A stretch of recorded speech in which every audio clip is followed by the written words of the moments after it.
Hi students, welcome my YouTube channel study with Vaidyanath sir. आज हम आपके लिए लाए हैं साइंस के प्रश्न जो पूछते हैं कि किरण आरेख समझाइए, किरण आरेख क्या होता है, किरण आरेख द्वारा प्रतिबिंब प्राप्त कीजिए, अवतल दर्पण उत्तल दर्पण द्वारा। ये सारे क्वेश्चन जो होते हैं बोर्ड में आपसे पूछे जाते हैं। कहीं पूछ लेता है कि अवतल दर्पण द्वारा प्रतिबिंब प्राप्त करिए जब वस्तु अनंत पे हो, और सचित्र वर्णन कीजिए। 2 नंबर के प्रश्न रहते हैं, क्या हैं, किस तरह से हैं, आइए देखते हैं कि अवतल दर्पण क्या है। अवतल दर्पण द्वारा प्रतिबिंब का बनना। अवतल दर्पण द्वारा प्रतिबिंब 6 स्थितियों में प्राप्त होता है। हम आपको बता दें कि अवतल दर्पण द्वारा प्रतिबिंब 6 स्थितियों में कैसे प्राप्त होता है। तो देखिए, मान लीजिए एक अवतल दर्पण है, थोड़ा समय के लिए है, मानना थोड़ी ना है, इसका इस दर्पण का जो मध्य, ये दर्पण को एक तरफ क्या कर देंगे, कलाई कर देंगे, दूसरे तरफ इसको परावर्तक कर देंगे, और इस दर्पण का जो परावर्तक पृष्ठ का मध्य बिंदु होता है उसको दर्पण का ध्रुव कहते हैं। दर्पण का क्या कहते हैं, ध्रुव कहेंगे। और ये परावर्तक पृष्ठ जिस गोले का भाग होता है उसके केंद्र को इस दर्पण का वक्रता केंद्र कहते हैं, जिसको C से प्रदर्शित करते हैं। और वक्रता केंद्र व ध्रुव से जाने वाली काल्पनिक रेखा, वक्रता केंद्र व ध्रुव से जाने वाली काल्पनिक रेखा को मुख्य अक्ष कहते हैं, जो आप यहाँ पे देख सकते हैं, इस तरह से गई है। आप इसको आगे भी बढ़ा सकते हैं जरूरत के अनुसार। फिर कहता है कि फोकस दर्पण के वक्रता केंद्र और ध्रुव के एकदम मध्य बिंदु मुख्य अक्ष पर जो होता है वो फोकस होता है। वैसे फोकस की परिभाषा ये नहीं है। फोकस की परिभाषा कहता है कि अगर कोई भी किरण मुख्य अक्ष के समांतर चल रही है और परावर्तन के पश्चात मुख्य अक्ष को जिस बिंदु पर काटेगी, मुख्य अक्ष को जिस बिंदु पर काटेगी वही बिंदु दर्पण का फोकस कहलाता है। क्योंकि फोकस क्या है, वक्रता केंद्र व ध्रुव के एकदम बीचों बीच में आता है, इसलिए इसको यहाँ पे लिख दें। कहने का मतलब है, जब आप प्रतिबिंब बनाएंगे तो आप फोकस को 2 सेंटीमीटर और वक्रता केंद्र को 4 सेंटीमीटर पे रखेंगे, तभी आपका एकदम अच्छा प्रतिबिंब प्राप्त होगा। अब ऐसा नहीं कि 2 ही सेंटीमीटर 4 सेंटीमीटर पे रखें। अगर आप इसको 6 सेंटीमीटर पे रखते हैं तो यहाँ पे इसको 3 सेंटीमीटर पे रखना पड़ेगा। ठीक है, ये कहने का मतलब होता है। अब कहा कि अवतल दर्पण द्वारा प्रतिबिंब 6 स्थितियों में प्राप्त होता है। 6 स्थितियों में क्या है, देखिए, जहां तक आपको मुख्य अक्ष दिखाई दे रहा है वहां तक तो छोड़िए, जहां नहीं दिखाई दे रहा है इस भाग को अनंत कहते हैं। क्या कहते हैं, अनंत कहते हैं।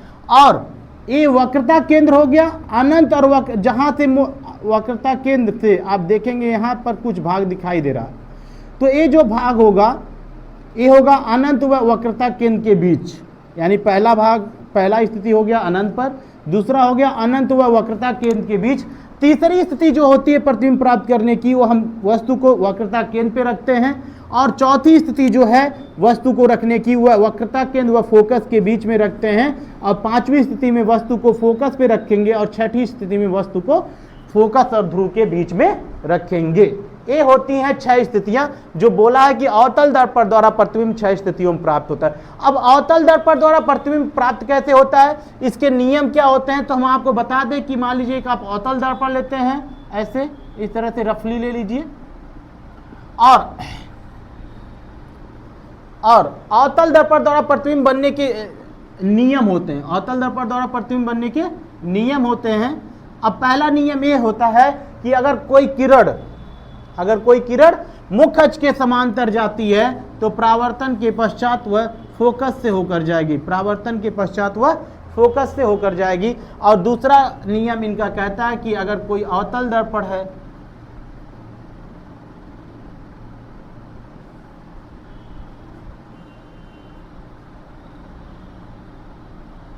अगर हम फोकस से कोई किरण को भेजते हैं तो परावर्तन के पश्चात मुख्य अक्ष के समांतर हो जाएगी, परावर्तन के पश्चात। यानी ये इनका पहला नियम, ये दूसरा नियम, ये नियम है इनका।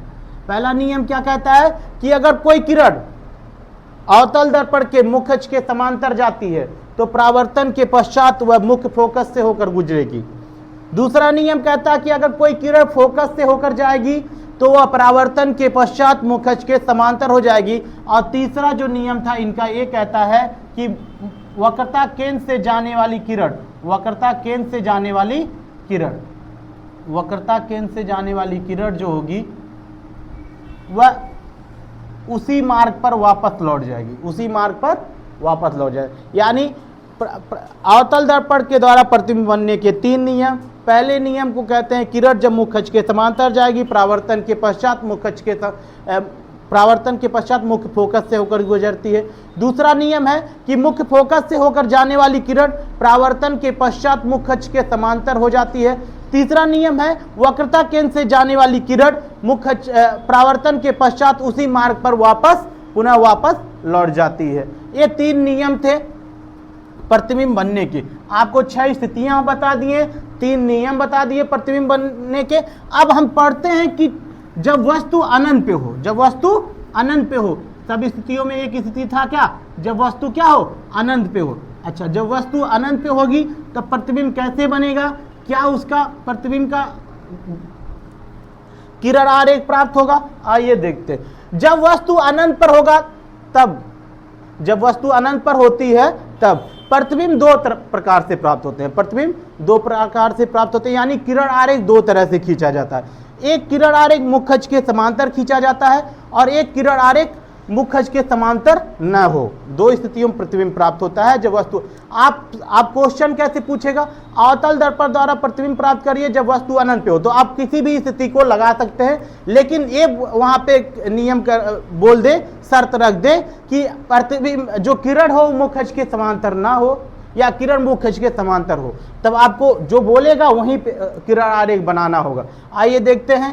पहला कह रहा है जब किरणें मुख्य अक्ष के समांतर हों, यानी पहला जो नियम है वो क्या है, पहला जो उसका किरण आरेख 2 प्रकार से प्राप्त हो रहा है, पहला उसमें है जब किरणें मुख्य अक्ष के समांतर हो। एक बात और भी जान लीजिए, प्रतिबिंब प्राप्त करने के लिए कम से कम 2 किरण होना चाहिए। अधिक से अधिक कितना भी हो जाए उससे कोई मतलब नहीं है, लेकिन कम से कम किरण आरेख प्रतिबिंब बनाने के लिए 2 हमको चाहिए। उसके बाद 3, 4, 5, 6 जितना आपको जरूरत हो उतना आप वहां पे उपयोग कर सकते हैं। एक अवतल दर्पण प्राप्त करते हैं, यहाँ पे बनाते हैं।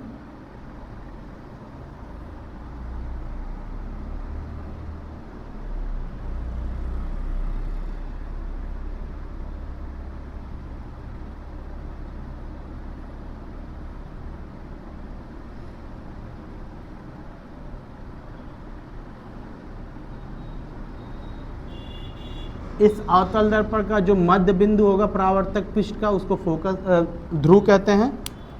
और इसका जो वक्रता केंद्र होगा, इसका जो केंद्र होगा इस गोली को, उसके केंद्र को इस दर्पण का वक्रता केंद्र कहते हैं। और वक्रता केंद्र और मुख्य अक्ष, वक्रता केंद्र और ध्रुव को मिलाने वाली काल्पनिक रेखा को मुख्य अक्ष कहते हैं। और ये दर्पण का m डैश जो होगा वो दर्पण का द्वारक होगा। दर्पण के व्यास को, परावर्तक पृष्ठ के व्यास को दर्पण का द्वारक कहते हैं। और अब हम यहाँ पे फोकस बनाएंगे। आपसे बोले हैं कि जितना दूरी पे हम वक्रता केंद्र को रख रहे हैं उसके आधे दूरी पे फोकस को रखना है। किरण आरेख जब वस्तु अनंत पे हो और कैसा होना चाहिए, किरणें मुख्य अक्ष के समांतर। यहाँ पे अनंत हम बना दे रहे हैं, यहाँ से किरण आरेख जाएगा। एक किरण को मुख्य अक्ष के समांतर भेजे, परावर्तन के पश्चात एक किरण कहाँ से जाएगी, परावर्तन के पश्चात एक मुख्य फोकस से गुजर जाएगी। कहाँ से गुजरेगी, मुख्य फोकस से गुजर जाएगी। दूसरी किरण को हम गिरने वाली किरण को आपतित किरण, वापस लौटने वाली किरण को परावर्तित किरण। दूसरी किरण को हम फिर एक और किरण ले लेंगे और ये भी मुख्य अक्ष के समांतर है, तो ये भी परावर्तन के पश्चात मुख्य फोकस से जाएगी। ये भी परावर्तन के पश्चात मुख्य फोकस से जाएगी। अच्छा, प्रतिबिंब कहाँ प्राप्त हुआ, जहाँ परावर्तित किरणें एक दूसरे को काटेंगी, जहाँ परावर्तित किरणें एक दूसरे को काटेंगी वहीं पे प्रतिबिंब का निर्माण होता है। तो देखिए, परावर्तित किरणें एक दूसरे को फोकस पे काटती हैं तो यहीं पे प्रतिबिंब का निर्माण होगा। अब कहता है कि प्रतिबिंब के गुण बताइए, प्रतिबिंब है कैसा उसके बारे में बताइए। प्रतिबिंब तो मिला, आप किरण आरेख द्वारा बता दिए कि प्रतिबिंब प्राप्त हो गया, प्रतिबिंब के गुण बताइए। तो कहता है इसकी जो प्रकृति होगी ये वास्तविक होगी। कैसे जानेंगे वास्तविक होगी, कैसे जानेंगे वास्तविक होगी? जब दो परावर्तित किरणें एक दूसरे से वास्तव में मिलती हैं, जब परावर्तित किरणें एक दूसरे से परावर्तन के पश्चात वास्तव में मिलती हैं तो वो प्रतिबिंब वास्तविक प्रतिबिंब होगा, और जब मिलती हुई प्रतीत होती हैं तब वो आभासी प्रतिबिंब बनाता है। यानी प्रतिबिंब भी दो प्रकार के, एक वास्तविक प्रतिबिंब और एक आभासी प्रतिबिंब। वास्तविक प्रतिबिंब आप समझ गए होंगे, जब किरणें एक दूसरे से मिलती हुई वास्तव में मिलेंगी तो वहां पे वास्तविक प्रतिबिंब, यहाँ देखना है वास्तव में सच में मिल रहे हैं किरणें, तो यहाँ पे वास्तविक प्रतिबिंब। और वास्तविक प्रतिबिंब उल्टा होता है। वास्तविक प्रतिबिंब कैसा होता है? उल्टा होता है। और आभासी प्रतिबिंब सीधा होता है। यानी जैसे ही प्रकृति लिखेंगे वास्तविक, साथ में उल्टा भी लगा देंगे कि जो वास्तविक प्रतिबिंब उल्टा होता है। आकार क्या है? आकार वस्तु से बहुत छोटा बिंदु के समान। अब देखिए, आप वस्तु देखेंगे तो बहुत ज्यादा दूर, मतलब इतना बहुत ज्यादा गैपिंग, इतना बड़ा वस्तु है, और जो प्रतिबिंब है एक पॉइंट के समान बन रहा है। यानी वस्तु बहुत बड़ा है और प्रतिबिंब उसका बहुत छोटा, और कैसा है? एक बिंदु के समान है। तो वस्तु से बहुत छोटा बिंदु के समान है। स्थिति में देखेंगे तो दर्पण के सामने फोकस पर, कहां पे बन रहा है? दर्पण के सामने फोकस पर प्रतिबिंब प्राप्त होता है। ठीक है, ये हो गया जब किरणें मुख्य अक्ष के समांतर हैं। अब दूसरी स्थिति कहता है जब किरणें मुख्य अक्ष के समांतर ना हो। तो आइए इसको इस तरह भी प्रतिबिंब देख लेते हैं, जब किरणें मुख्य अक्ष के समांतर ना होती हैं।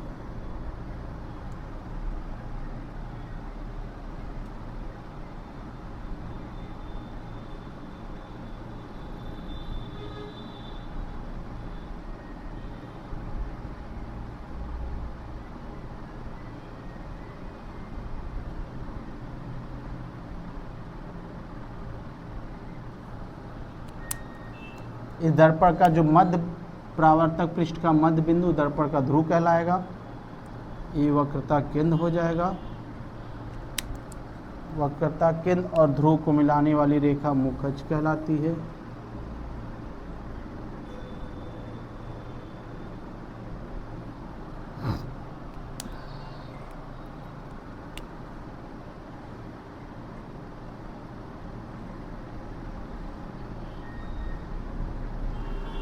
अब देखिए कह रहा है जब किरणें मुख्य अक्ष के समांतर ना हो। तो जब किरणें मुख्य अक्ष के समांतर नहीं होंगी तो देखिए प्रतिबिंब कैसा प्राप्त होगा?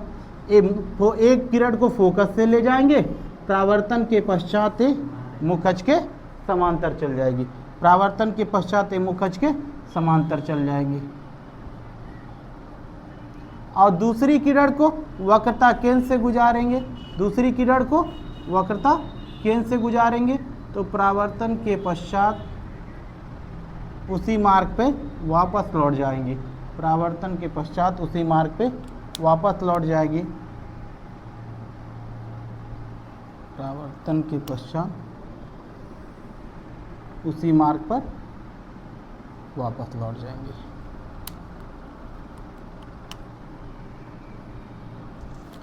अब देखेंगे हमारा यहाँ पे प्रतिबिंब। ये अनंत से किरण आई है, इसका नाम ए डैश बी डैश कर दे रहे हैं।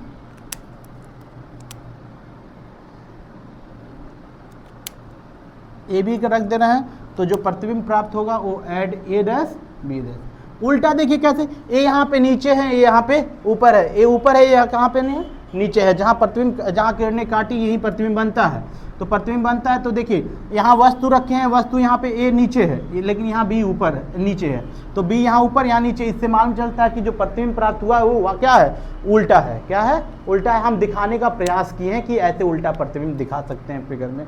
अब देखिए जब किरणें मुख्य अक्ष के समांतर ना हो तो इस तरह से डायग्राम बनेगा, इस तरह से इसका फिगर बनेगा प्रतिबिंब प्राप्त करने का। तो प्रतिबिंब के गुण कैसे होंगे? प्रतिबिंब यहाँ भी वास्तविक होगा क्योंकि किरणें वास्तव में एक बिंदु पे मिल रही हैं, बी डैश पे मिल रही हैं। ठीक है, तो वास्तविक और वास्तविक प्रतिबिंब आपसे बता चुके हैं, वास्तविक प्रतिबिंब उल्टा होता है। आकार क्या है? वस्तु से बहुत छोटा। अब देखिए बिंदु के समान नहीं कह सकते हैं, ये वस्तु से छोटा है। आप यहाँ वस्तु इतना बड़ा दिख रहा है लेकिन नहीं, अनंत पे सोचिए। अनंत मतलब आपको ज्ञात नहीं है कि वस्तु कहाँ पे रखा है, उसके बावजूद वस्तु का प्रतिबिंब बन रहा है। आप वस्तु का प्रतिबिंब देख ले रहे हैं, यानी सोचिए जिस वस्तु को आप देख नहीं सकते कितनी दूरी पे है उसका प्रतिबिंब, यानी वो बहुत अपने आकार में बड़ा रहा होगा तभी वो अपना प्रतिबिंब उतनी दूरी से भी बना दे रहा है। यानी वस्तु से क्या है? बहुत छोटा है।